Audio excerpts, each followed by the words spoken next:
दोस्तों देखिए, जब भी आप कुछ क्वेश्चन में करें, यदि चयनित का चयनित से जो उम्मीदवारों का जो अनुपात है 14:25 है, तो यदि अगर कह रहा है 35 कम ने आवेदन किया होता और 10 कम चयनित होते तो उसका जो अनुपात है 3:5 रहता, तो कुल कितने लोगों ने क्या किया था, आवेदन किया था, वो ज्ञात करना है। देखिए अनुपात वाले क्वेश्चन को मैक्स से मान लेते हैं। 14 अगर 14x और 25x, तो टोटल कितने हो गए, 39x हो गए उनमें, कितने 39x ने हम मान लेते हैं। ठीक है, कह रहा है अगर कुल में से 35 लोग कम चयनित होते और चयनित, ठीक है, कुल में से 35 लोग कम,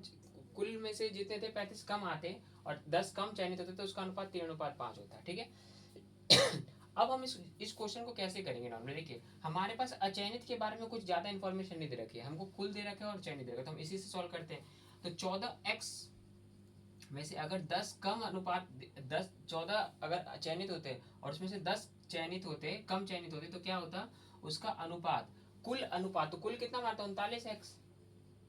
और टोटल में से 35 कम ने आवेदन दिया होता, तो इन दोनों का जो अनुपात है 3:3, और यहाँ पे तो 3 चयनित और अचयनित का है, लेकिन चयनित तो ये है और अचयनित तो हमने लिया नहीं है, टोटल लिया, तो 3 और 5 कितना हो जाएगा, 8 हो जाएगा इसका आंसर। ठीक है, अब सॉल्व कर लिए। 14 कितना हो जाएगा 112x,